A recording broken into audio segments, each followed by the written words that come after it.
warahmatullahi wabarakatuh. Kepada yang terhormat Kepala SDN Diyati yang kami hormati, beserta teman-teman guru yang saya cintai.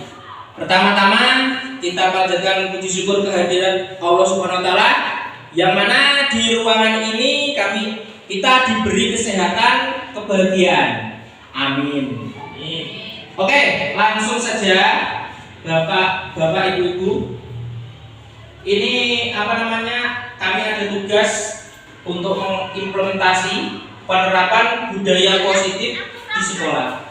Saya sebagai calon guru penggerak Angkatan 5 Kabupaten Blora, ya. Semoga besok Guru Dianti, Guru Biting dan teman-teman bisa mengikuti langkah saya. Tema yang kali ini adalah budaya positif. Di pikiran Bapak Ibu mungkin apa toh yang disebut budaya positif, budaya yang baik? Mungkin sekilas aja. Lanjut.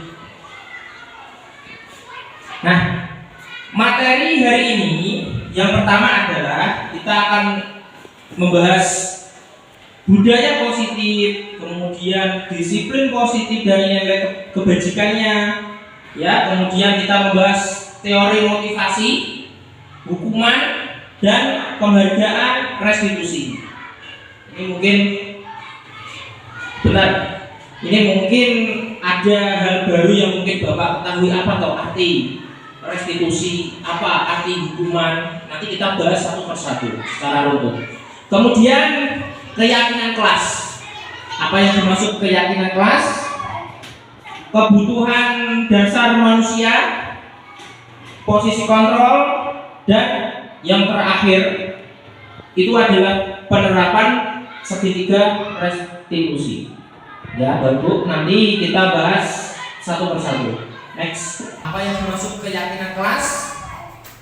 Kebutuhan dasar manusia, posisi kontrol, dan yang terakhir itu adalah penerapan segitiga restitusi.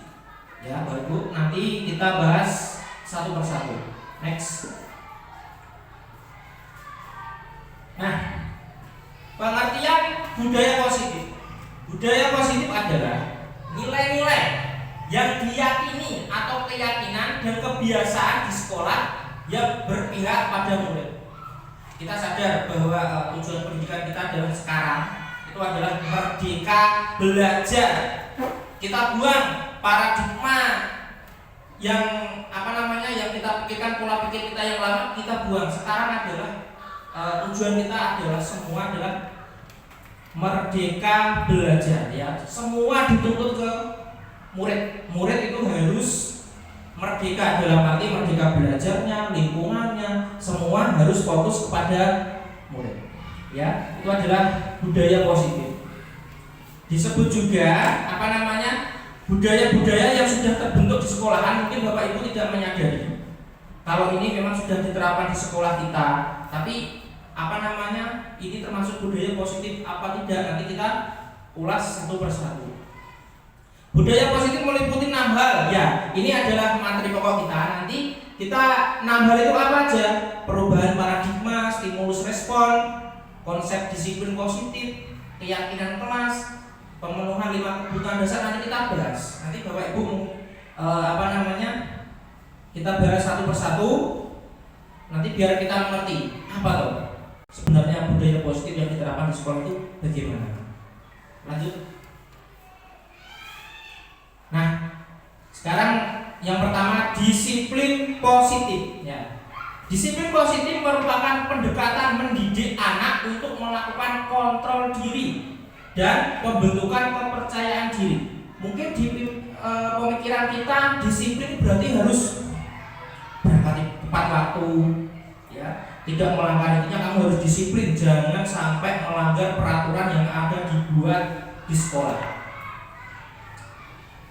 Disiplin sebagai bentuk kontrol diri, yaitu belajar untuk kontrol diri agar dapat mencapai suatu tujuan mulia. Nah, Bapak Ibu yang perlu saya sampaikan, disiplin itu adalah proses yang arti sebenarnya proses pembelajaran, ya.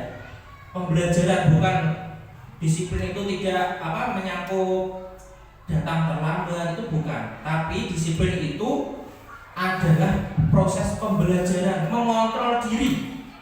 Ya, kita namakan nilai-nilai tersebut sebagai nilai kebajikan. Nah, seperti itu. Nanti kita ulas satu persatu. Ini hanya sekilas saja. Yang penting Bapak Ibu tahu apa tahu budaya positif dan disiplin positif. Kemudian yang kedua, disiplin berbeda sama sekali dengan hukuman. Meskipun disiplin itu diterapkan dengan menggunakan teknik hukuman sudah ditinggalkan. Maksudnya bagaimana, Pak? Contohnya saja, mungkin murid Bapak Ibu tidak mengerjakan PR, rame sendiri di sekolah, di kelas, berangkat telat. Ayo, sampean tidak boleh masuk, kamu harus menyapu dulu. Itu tidak boleh, Bapak Ibu. Kita menyentak anak, memelototi anak, itu tidak boleh. Makanya di guru penggerak ini memang tiap modul membahas tentang hal-hal dasar kita sebagai guru itu harus diterapkan. Jadi kita peran guru itu harus kompleks, ya, harus kompleks, bisa memanage siswa, bisa mengontrol diri. Nanti kita bahas satu persatu. Next, ya. Nah, ini ya, nilai-nilai kebajikan. Nah, kita apalagi IKM, kurikulum merdeka ya, kita harus mewujudkan profil pelajar Pancasila. Yang pertama, beriman, bertakwa kepada Tuhan Yang Maha Esa, mandiri, bernalar kritis, berkebinekaan global, bergotong royong, dan kreatif. Ini salah satu nilai-nilai kebajikan. Nanti semua dari awal kita tahap satu bertahap-tahap. Yang pertama, budaya positif, disiplin positif, nilai kebajikan itu sebagai perantaranya dulu. Nanti penerapannya saya berikan contohnya. Nanti biar Bapak Ibu tidak bingung yang dimaksud disiplin positif, untuk biar menciptakan budaya positif di sekolah itu bagaimana. Kemudian ini adalah contoh ya Bapak Ibu. Ini contoh nilai-nilai kebajikan ya. Yang kemudian ada 9 pilar karakter Indonesia Heritage Foundation atau IHF: cinta Tuhan dan segenap ciptaannya, kemandirian dan tanggung jawab, kejujuran, amanah, diplomatis, dan seterusnya. Ini mungkin contoh aja ya Bapak Ibu, nilai kebajikan. Mungkin yang ada di SD kita kita mengenal ini ya, profil pelajar Pancasila. Next. Nah, ini masuk materi inti. Teori motivasi, hukuman, dan penghargaan restitusi. Ada 3 motivasi perilaku manusia. Ini Bapak Ibu yang materi kita yang sangat penting. Jadi manusia itu mempunyai 3 motivasi perilaku ya Bapak Ibu ya. Yang pertama, nanti saya contohkan. Untuk menghindari ketidaknyamanan atau hukuman. Ini mungkin Bapak Ibu pernah melakukannya. Contohnya seperti ini, dikirim di Blora, tidak berangkat, takut kepala sekolah. Akhirnya dia mengikuti suatu webinar atau diklat dengan terpaksa karena apa? Takut dilihat kepala sekolah. Ini termasuk ini nomor 1 untuk menghindari ketidaknyamanan atau hukuman. Nah, ini yang perlu penting saya sampaikan. Kemudian yang kedua, untuk mendapatkan imbalan atau penghargaan dari orang lain. Contohnya 1, saya mengikuti lomba biar menang supaya saya itu mendapat suatu penghargaan atau uang. Jadi itu motivasi ini karena ada penghargaannya. Kalau tidak ada penghargaannya, tidak mungkin dia berangkat. Itu yang paling penting ya. Ada 3 motivasi perilaku manusia ini. Ini juga sama yang dilaksanakan murid kita. Murid jenengan didik, kalau tidak ada motivasi yang terbangun dalam dirinya, dia tidak akan berubah. Maka dari itu budaya positif atau disiplin positif ini sangat penting diterapkan di kelas. Maka dari itu guru harus tahu dalamnya bagaimana. Anak ini kok tiap hari sudah saya marahin tapi kok begitu terus, karena dia tidak Ya, kita harus tahu apa 3 motivasi perilaku manusia. Nah, yang terakhir inilah motivasi yang paling tinggi. Saya contohkan ya, saya tidak membanggakan diri saya. Saya mengikuti CGP ini bukan semata-mata saya ingin menjadi guru penggerak dan itu enggak.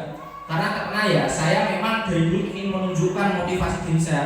Masa aku dipandang ini terus, sekali-kali aku ingin belajar dan membuktikan kepada orang-orang itu bahwa saya bisa. Ternyata bisa menjadi CGP. Tidak mudah, tapi kita belajar bisa. Karena saya dulu GTT memang beban yang diberikan kepada saya sama kepala sekolah itu beban pekerjaan yang sangat berat-berat. Jadi mungkin itulah saya pada waktu ini kesempatan aku bisa jadi guru. Jadi motivasi saya dari hati saya untuk menjadi CGP akhirnya bisa. Karena apa? Motivasi yang timbul dalam diri saya untuk berubah. Makanya apa? Jika anak dimarahi kok masih gablek, diulangi. Karena apa? Motivasi yang timbul dalam dirinya itu belum muncul. Sampai untuk sampai keplak nggak berubah karena dia nggak mau berubah, masih terkunci. Ya, maka ini sangat penting sekali motivasi perilaku 3 motivasi perilaku manusia ini. Ini diterapkan bagi guru juga bagi murid. Apalagi kebanyakan murid-murid kita banyak problem. Di situ ada yang susah belajar, ngafal bacaan nggak hafal-hafal, ABC nggak hafal-hafal. Karena apa? Ini tugas kita di kelas 3 juga banyak seperti itu. Karena memang si anak itu belum timbul motivasi dalam dirinya. Nanti kita akan membahas biar mereka menumbuhkan motivasi dalam dirinya itu bagaimana. Nah, nanti kita bahas di sini. Itu adalah artinya disiplin positif ya. Atau kita menciptakan budaya positif. Ada 3 motivasi perilaku ini yang sangat penting ya. Coba Bapak Ibu pikirkan, mesti pernah melakukannya. Contohnya saya sendiri juga, nanti kalau nggak mengikuti upacara 17 Agustus dimarahi kepala sekolahnya. Ini berarti poin yang pertama, dia ketidaknyamanan. Tapi kalau punya aku pengen upacara 17 Agustus pakai seragam baru, nah ini baru menjadi motivasi diri kita. Ya, jadi ada 3 motivasi perilaku manusia. Ini yang Bapak Ibu Bapak Ibu perhatikan. Lanjut.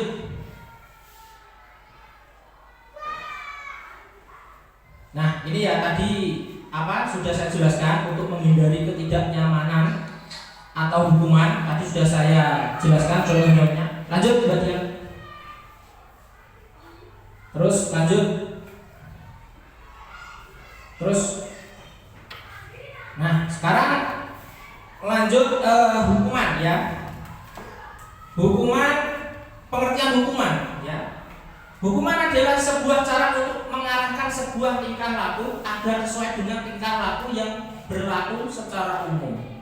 Hukuman adalah hukum, sanksi fisik maupun psikis atau kesalahan atau pelanggaran yang dilakukan yang berpengaruh untuk karakter peserta didik, dan ini garis bawahi, tidak bagus untuk psikologis anak. Kita garis bawahi. Jadi Bapak Ibu kalau menghukum anak itu hati-hati ya. Karena apa? Sampai anak timbul di dalam hati saya sakit, itu berarti anak sudah mengancam jenengan. Dan itu kita hindari. Makanya kita menghukum anak itu kita hindari. Ya. Kamu itu gimana toh? Kok terlambat terus? Pusat. Nah, itu karena hatinya gak nerimo. Guru kita ini sampai Anda. Ini loh yang kita hindari sebagai guru itu seperti itu. Jadi hukuman itu kita kita hilangkan. Kita ubah menjadi disiplin positif kepada anak. Nanti bagaimana Pak caranya tuh? Bagaimana toh? Nanti kita bahas selanjutnya. Lanjut, itu ada pengertian hukuman. Sekarang konsekuensi Mungkin Bapak Ibu sudah tahu arti konsekuensi. Kalau kamu tidak berangkat pagi, konsekuensinya kamu harus begini. Ya. Konsekuensi adalah akibat dari perbuatan dalam budaya positif. Konsekuensi tersusun terencana dan ada kesepakatan yang diyakini guru dan murid. Contoh seperti ini. Di dalam kelas nanti ada penyusunan keyakinan kelas. Sekarang sebelumnya Bapak Ibu saya tanya ya. Peraturan kelas sama keyakinan kelas itu bagus yang mana kalau diimplementasikan? Peraturan kelas sama keyakinan kelas itu bagus yang mana untuk diimplementasikan kepada murid kita? Ya, keyakinan kelas sama peraturan kelas. Kalau peraturan kelas jenengan belum berpihak kepada murid, jenengan maksud kamu harus ini di kelas tidak boleh makan jajan dan lain-lain, di kelas tidak boleh berbicara sendiri. Ya nak, ya kalau muridnya itu setuju, kalau nggak setuju dia akan menolak lagi hatinya. Tidak mungkin terbentuk nanti disiplin positif, tidak terbentuk. Maka dari itu kita membuat kesepakatan kelas. Nah, contoh kesepakatan kelas ya nanti saya bahas lebih dalam. Contohnya kita sebagai guru itu guru kelas ya mas, kita buat kesepakatan kelas. Ayo anak-anak, bagaimana kalau hari ini kita buat kesepakatan kelas? Apa pak kesepakatannya? Nih kesepakatannya coba salah satu aja, tidak boleh berangkat telat. Setuju apa enggak? Oh setuju pak, setuju. Oke, kita catat. Satu, tidak boleh berangkat terlambat. Kemudian nomor 2, pada waktu guru mengajar tidak boleh ramai. Setuju apa enggak? Kalau ramai nanti ya konsekuensinya ada. Setuju apa tidak anak-anak? Setuju pak? Setuju? Ya setuju. Terus yang ketiga, siapa yang mengusulkan kesepakatan? Apalagi biasanya anak-anak bilang seperti ini, anu pak, tidak boleh mencontek. Saya dicontekin terus pak sama ini. Setuju anak-anak? Tidak boleh mencontek? Setuju. Berarti kita tulis, kita buat kesepakatan kelas. Nah, nanti dari kesepakatan kelas timbullah keyakinan-keyakinan yang diyakini siswa. Jadi kita tidak harus menghukumnya dengan perkataan, hanya kita kembalikan saja kesepakatan kelas. Ya, nanti kita bahas. Lanjut ya. Kemudian kita restitusi. Nah, restitusi inilah nanti yang kita buat untuk menciptakan disiplin positif ya Bapak Ibu ya. Restitusi adalah proses menciptakan kondisi bagi murid untuk memperbaiki kesalahan mereka sehingga mereka bisa kembali kepada kelompok mereka dengan karakter yang lebih kuat. Tugas kita nanti ini Bapak Ibu sebagai guru. Ya. Restitusi juga merupakan proses kolaboratif yang mengajarkan murid untuk mencari solusi untuk masalah mereka. Jadi kita sebagai guru itu hanya membantu supaya murid itu bisa terbantu masalah mereka, membantu masalah mereka. Contohnya berangkat telat, kita bantu mereka supaya tidak berangkat telat itu bagaimana, nanti ada teknik-tekniknya. Jadi tugas kita itu sangat mendalam seperti itu Bapak Ibu yang kita rasakan. Mungkin ilmunya sangat berguna untuk mendidik anak-anak kita ke depan. Lanjut. Ini adalah restitusi ya, Bapak Ibu ya. Nah, keyakinan kelas ya, tadi ya sudah saya sampaikan. Keyakinan kelas suatu kesepakatan oleh guru dan murid dan diyakini bersama.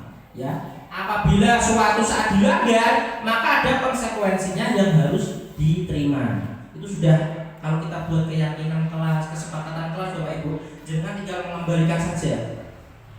Anton, kamu kenapa berangkat terlambat? Saya kesiangan Bapak. Konsekuensinya apa? Anton sudah meyakini keyakinan kelas. Ya Pak, saya tidak akan mengulangi lagi besok. Nah, seperti kita kembalikan saja, bukan kita marahin. Kamu gimana toh? Pak, teman. Nah, nanti ada kita kasih contohkan ya caranya bagaimana. Keyakinan kelas dibuat sebagai fondasi dasar yang saya tadi. keyakinan kelas dibagi menjadi fondasi dasar yang kokoh untuk penerapan budaya positif sekolah. Nah, jadi tema kita budaya positif tadi itu pelan-pelan sudah mulai mendalam. Untuk menciptakan budaya positif, kita harus melalui tahapan-tahapan yang saya sampaikan tadi, ya, Bu. Keyakinan kelas itu termasuk fondasi dasar. Kita membuat keyakinan kelas. Tanpa membuat keyakinan kelas, kita tidak bisa menerapkan disiplin positif. Anak mesti mengelak. Tidak ada motivasi intrinsik dalam dirinya. Saya ingin berubah, saya ingin berubah, tidak ada. Tahap penyusunan keyakinan kelas terakhir. Lanjut. Ini nanti kalau saya sampaikan banyak banget Bapak Ibu, nanti simpel-simpel aja. Nah, setelah membuat keyakinan kelas yang disepakati oleh siswa, kita melihat kebutuhan dasar manusia. Ini juga sangat penting. Tadi sudah kita bahas motivasi, ya. Ada 3 motivasi manusia. Kemudian penerapan keyakinan kelas. Yang ketiga adalah kebutuhan dasar manusia. Jenengan hidup yang kebutuhan dasarnya jenengan ini. Pertama, bertahan hidup. Kemudian rasa kasih sayang, penguasaan, kesenangan, kebebasan. Ya, itu materinya ya. Bentar ya. Saya jabarkan. Ini yang penting 5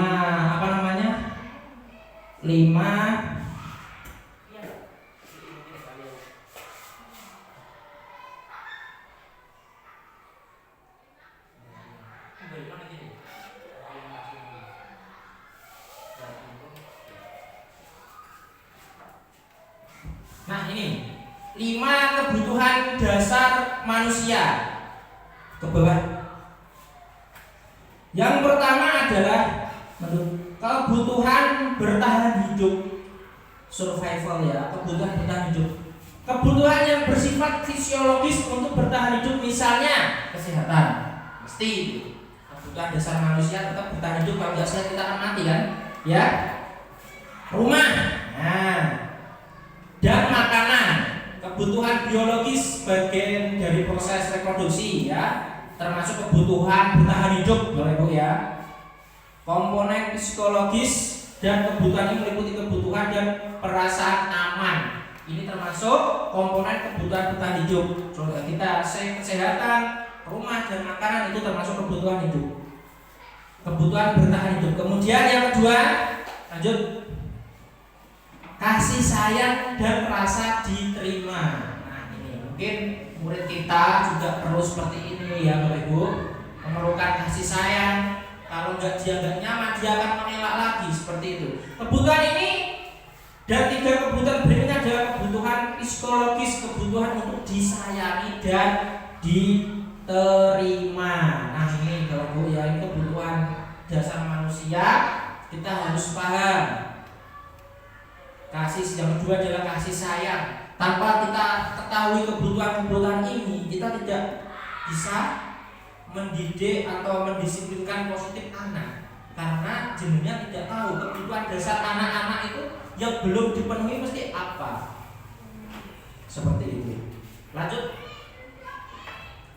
Penguasaan, ya, kebutuhan pengakuan atau kemampuan. Kebutuhan ini berhubungan dengan kekuatan untuk mencapai sesuatu, menjadi kompeten, menjadi terampil dan diakui atas prestasi dan keterampilan kita, ya. Ini adalah termasuk kebutuhan dasar manusia yang nomor 3. Kemudian yang nomor 4, kebebasan. Nah, anak juga seperti ini, Bu, ya. Di kelas kadang anak ramai, sebenarnya dia kebutuhannya belum terpenuhi. Karena apa? Dia nggak bebas, merasa terkekang. Seperti itu, Bapak Ibu. Nanti kita bahas lebih dalamnya untuk praktek biar Bapak Ibu tahu. Kemudian kesenangan. Nah, kesenangan. Kalau anak-anak di dalam kelas tidak senang, mesti Bapak Ibu pernah menemui murid kita. Bu, saya nyetot si Tina. Nah, kenapa kamu nyetot? Saya senang kalau Tina nangis, Bu. Nah, inilah Bapak Ibu, sedalam itulah kita harus tahu. Berarti yang nyetop itu kebutuhan kesenangannya belum terpenuhi. Kita itu dituntut ngerti sedalam itu mendidik anak. Maka jadi guru itu adalah tugas kita sangat kompleks, tidak cuma hanya mengajar tanpa kita mempunyai ilmu dasar. Salah Bapak Ibu. Makanya ini di dalam guru penggerak ini memang kita digodok seperti ini. Kita harus sinau dari psikologisnya siswa.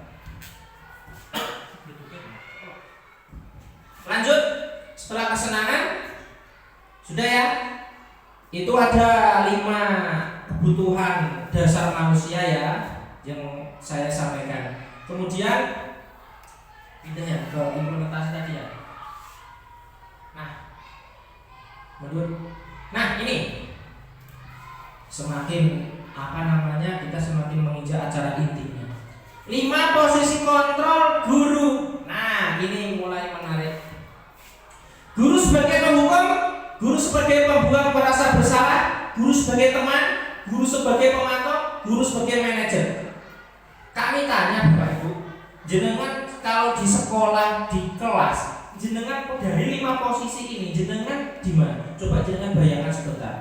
Saya bertahun-tahun atau saya pengajar itu sama murid ini saya posisinya di mana? Apakah penghukum? Kalau ada murid salah, jenengan ini? Atau membuat merasa bersalah? Jika ada anak yang berbuat salah, kita bertugas dia merasa bersalah, dia gimana? Biar tidak mengulangi kejadiannya. Apakah jadi teman? Nah, nggak apa-apa. Pak Guru ini kan teman kamu. Tapi sampai ojo ngono toh jadi murid Pak Guru itu sing sing pinter. Nah, itu sebagai teman. Apakah sebagai pemantau mengawasi saja murid-murid jenengan atau sebagai manajer? Lebih kompleks lagi. Ya, jangan bayangkan. Mungkin ada siapa saya suka menghukumi Pak. Soalnya anak-anak yang mempunyai kesalahan saya hukum untuk mengerjakan PR atau gimana. Saya terus membuat merasa bersalah. Ini saya jelaskan ya Bapak Ibu, 5 posisi kontrol guru ini. Ya, buka folder ya. Yang warna merah ini. Ya, buka. Terus ini sudah restitusi. Terus ya restitusi. Nanti Bapak Ibu ya saya jelaskan ke bawah. Ini nanti saya mungkin ada yang minat, nanti saya kirim modul-modulnya biar Bapak Ibu tahu lah paling enggak, karena implementasi ini besok kita akan gunakan.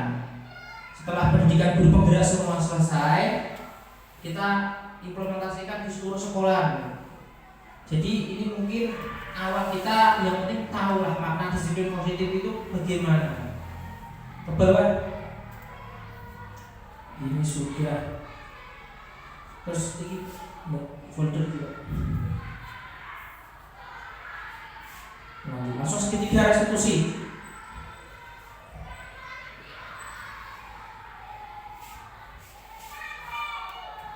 Nah ini Bapak Ibu, segitiga restitusi ini adalah strategi bagaimana kita, ini mungkin acara inti kita. Segitiga restitusi itu adalah teknik ya Bapak Ibu, yang digunakan untuk kita mencapai merdeka belajar sebagai guru, juga berpihak kepada murid.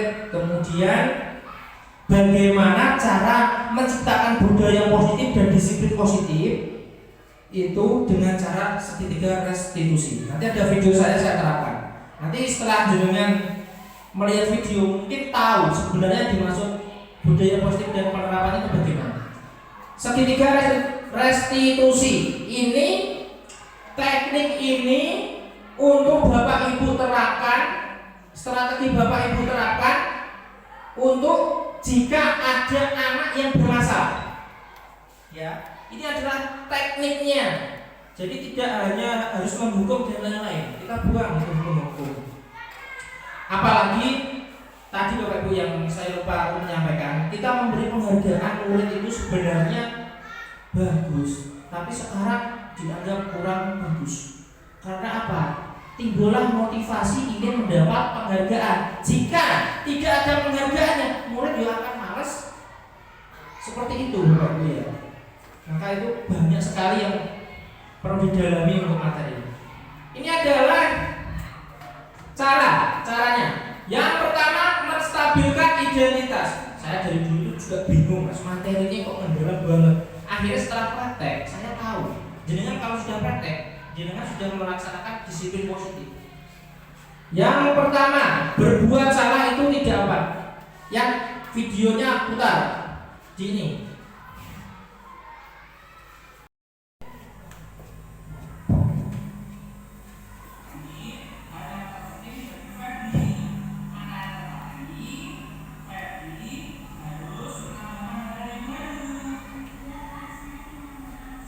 Sesi 2, ini validasi tindakan yang salah.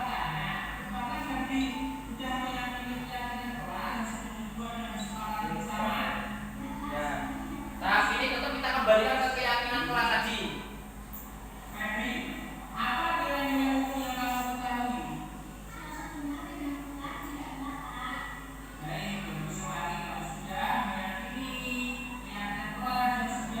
Terakhir kita kembalikan ke keyakinan kelas siswa masing-masing ya. Tadi sudah kita buat.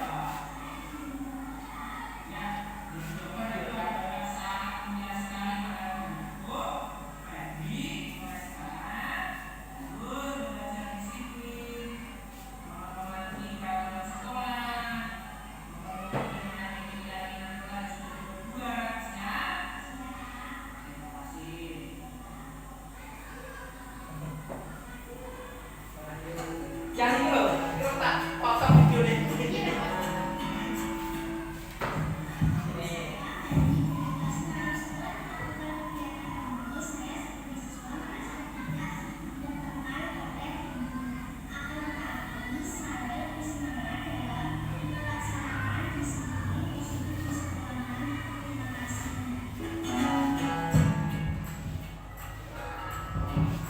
Itu Bapak Ibu ya, apa namanya, penerapan disiplin positif.